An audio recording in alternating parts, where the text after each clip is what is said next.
اس column نگار کا اگلا سوال یہی تھا کہ کیا یہ خوراک زائد المیعاد ہو چکی ہے، یہ ایکسپائری ڈیٹ کو عبور کر چکی ہے، جس کی وجہ سے یہ خوراک اس وقت سمندر کی نظر کی جا رہی ہے؟ تو اس دوست کا جواب یہ تھا کہ یہ خوراک بالکل ٹھیک ہے، یہ خوراک بالکل صحیح حالت میں ہے، حفظان صحت کے اصولوں کے مطابق ہے، لیکن اسے پھر بھی پھینکا جا رہا ہے، سمندر بوند کیا جا رہا ہے تاکہ اپنے اس اثر کو، اپنے اس کنٹرول کو قابو کیا جا سکے۔ یعنی یہ ملٹی نیشنل کمپنیز یہ چاہتی ہیں کہ وہ کسی بھی طور پر اس کی قیمتیں کم نہ ہونے دیں، وہ سمندر میں خوراک کو ضائع تو کر سکتی ہیں لیکن اپنی اجارہ داری کو برقرار رکھنے کے لیے وہ کس حد تک نقصان کو برداشت کرنے کے لیے بھی تیار ہوتی ہیں۔ کچھ صورتحال یہاں بھی ایسی ہی دیکھی جا رہی ہے۔ اس وقت سکھ جو ہیں، جو کسان ہیں ان 3 ریاستوں کے، بنیادی طور پر وہ اس سردی میں اپنی جان دینے کے لیے تلے ہوئے ہیں، وہ یہاں موجود ہیں، وہ سردی میں یہاں موجود ہیں۔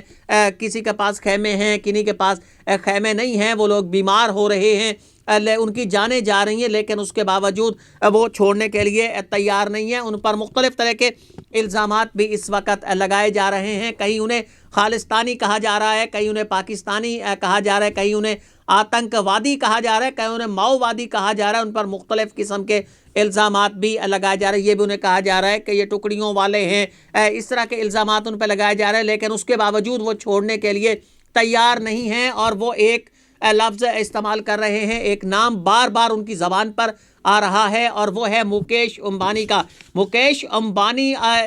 بنیادی طور پر بھارت کی 2 بڑی جو کمپنیز ہیں ان میں سے ایک کمپنی اس وقت مکیش امبانی کی ہے۔ مکیش امبانی جسے چلاتے ہیں، اور یہ انیل امبانی اور مکیش امبانی چلاتے ہیں، امبانی گروپ کے نام سے یہ کمپنیز ہے۔ بھارت میں دوسری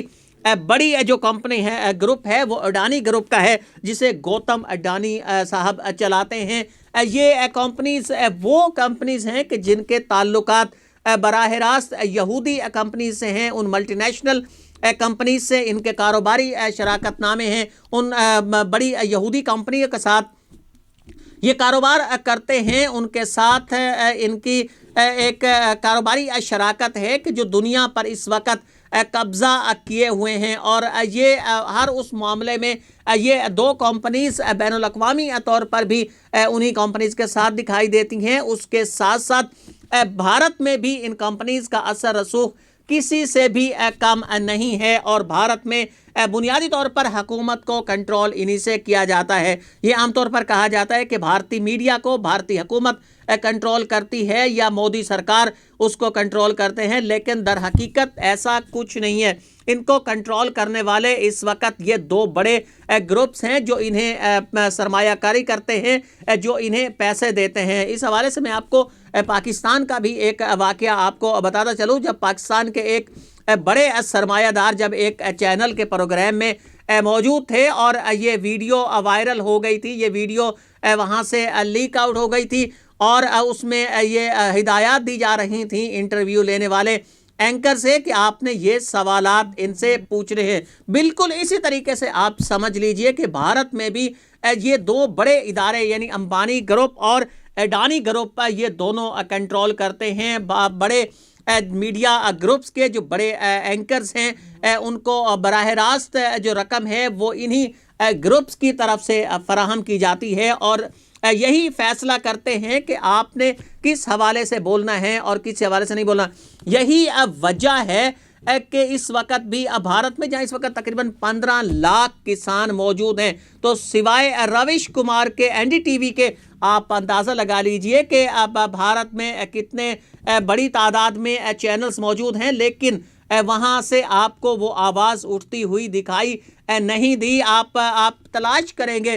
مختلف ذرائع سے کہ آپ کو کسانوں کا جو اتنا بڑا آندولن ہے، کسان آندولن ہے، جس میں اس وقت سنگو بارڈر پر تقریباً 15 لاکھ یہاں کسان موجود ہیں، وہ کسان بھارتی میڈیا کی زینت اس وقت نہیں بن رہا۔ اس کی بنیادی وجہ بھی یہی ہے کہ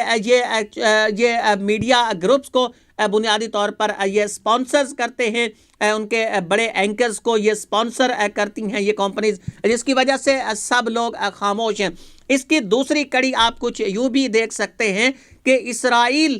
کے بھارت میں سفیر بھی اس حوالے سے یہ بیان دے چکے ہیں کہ یہ جو بلز منظور کیے گئے تھے بھارتی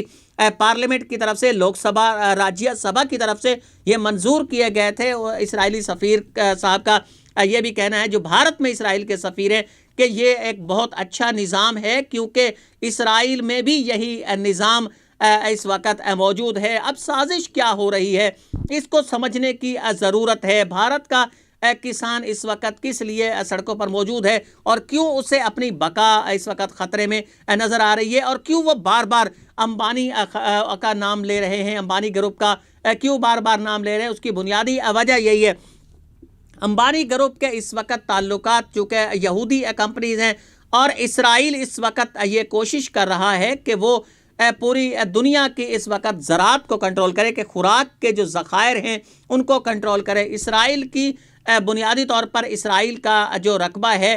وہ اس کی خوراک کی ضروریات، اپنی خوراک کی ضروریات پوری کرنے کے لیے بھی ناکافی ہے۔ تقریباً کوئی 542 میل کے قریب اس کا زرعی اراضی ہے جس سے وہ اپنی ضروریات تو درکنار پوری نہیں کر سکتا، اور وہ اس وقت پوری دنیا کے یہودیوں کو اس وقت وہ دعوت دے رہا ہے کہ وہ اسرائیل میں آئیں اور وہاں آ کر قیام کریں، تو اسے وہ تمام چیزیں مد نظر رکھنی پڑ رہی ہیں، اور اسی وجہ سے وہ کوشش کر رہا ہے کہ اس وقت وہ پوری دنیا میں زراعت کے جو ذخائر ہیں ان کو اس وقت جہاں زراعت زیادہ ہوتی ہے ان پر قابو کرے، اور اس حوالے سے مختلف ٹیکنالوجیز بھی استعمال کی جا رہی ہیں۔ لوکس کا کتابوں میں تو بہت سارے لوگوں نے پڑھا ہوگا کہ یہ لوکس افریقہ میں ہوتی تھیں، یہ ٹڈی دل افریقہ میں ہوتے تھے، لیکن یہ ٹڈی دل اچانک بھارت میں اور پاکستان میں کیسے نمودار ہوئیں؟ کہا یہی جا رہا ہے کہ اس کے پس پردہ محرکات میں بھی یہی سازش ہے کہ اس وقت بھارت میں قبضہ کرنے کی کوشش ہو رہی ہے۔ فلسطین کے حوالے سے اس حوالے سے مثال بھی دی جاتی ہے، اور فلسطین کے بارے میں یہ کہا جاتا ہے کہ جب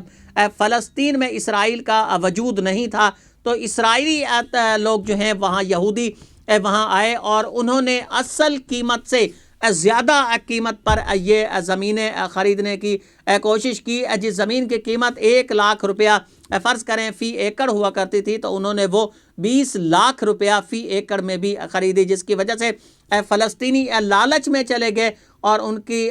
کی یہ خواہش تھی کہ ان کی زمین زیادہ سے زیادہ فروخت ہو، کیونکہ انہیں اس وقت ایسا دکھائی دے رہا تھا کہ شاید ان کے پاس ایک بڑی رقم آ رہی ہے، اور آہستہ آہستہ فلسطین اپنی زمین سے محروم ہوتا گیا۔ اب بھارت میں بھی کچھ صورتحال ایسے ہی ہے کہ کوشش یہی کی جا رہی ہے کہ بھارت کا کسان جو اس وقت اپنی زرعی پیداوار کے حوالے سے پوری دنیا میں ایک مقام رکھتا ہے، اس کسان کو کس طریقے سے قابو کیا جائے، اور اس کسان کو پھر قابو کرنے کے بعد اس کی جب یہ دو بڑے جو گروپس ہیں، اڈانی گروپس ہیں، امبانی گروپس ہیں، انہوں نے بڑے بڑے گودام وہاں تعمیر کر لیے ہیں، اور یہ گودام ایسے گودام ہیں کہ جو درجنوں میل لمبے ہیں، یعنی کہا جا سکتا ہے کہ یہ 20 کلومیٹر تک لمبے اس طرح کے گودام تعمیر کر لیے ہیں۔ پھر یہ کمپنیز ہی صرف خرید کر سکیں گی، یہ بھارتی کسانوں سے جب یہ خرید کریں گی تو پھر انہیں اپنے مراکز میں شفٹ کریں گی، اور اس کے بعد یہ ان کی خرید ان کی من مرضی سے ہوگی، ان کی مرضی کے مطابق ہوگی۔ پھر کسی بیوپاری کے پاس بھی کوئی اناج نہیں بچے گا، کسی کے پاس بھی اناج نہیں ہوگا، اناج کے ذخائر انہی کمپنیز کے پاس ہوں گی، اور ان کمپنیز کے پاس ہونے سے مطلب یہی ہے کہ یہ ذخائر اس وقت اسرائیل کے پاس ہوں گے۔ پھر کسان اپنی بیچارگی میں اپنی زمینوں کو فروخت کرنے کی کوشش کرے گا، پھر یہی کمپنیز سامنے آئیں گی، اسرائیل کی عشیرباد سے اسرائیلی جو کمپنیز ہیں وہ سامنے آئیں گی، پھر یہ زمینیں خرید کی جائیں گی، انہیں وہاں سے خریدا جائے گا، اور آہستہ آہستہ پھر صورتحال یہ ہوتی جائے گی کہ وہ کسان کہ جو اس وقت اپنی زمینوں پر کاشت کرتا ہے وہ اس سے محروم ہوتا جائے گا۔ یہ تجربہ صرف بھارت تک نہیں ہوگا، اس بھارت کے بعد اس کامیاب تجربے کو پاکستان میں بھی اپنایا جائے گا، کیونکہ پاکستان میں بھی ایسے بڑے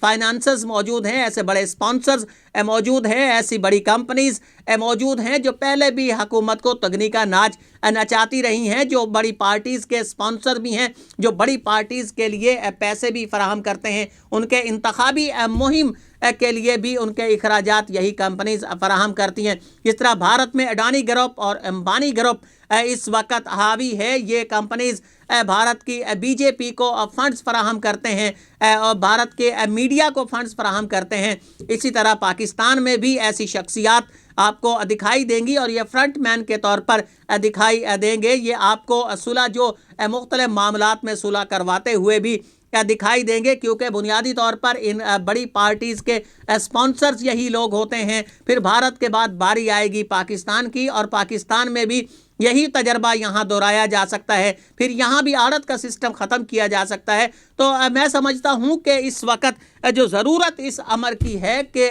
پوری دنیا کو اس حوالے سے اٹھ کھڑا ہونا چاہیے. کسان کو، پاکستانی حکومت کو بھی، پاکستان کے کسانوں کو بھی آج بھارت کے کسانوں کا ساتھ دینا چاہیے، کیونکہ اگر یہ اجارہ داری بھارت میں کامیاب ہوتی ہے تو اس بات کا بعید امکان ہے، اس بات کے کبھی امکانات ہیں کہ یہ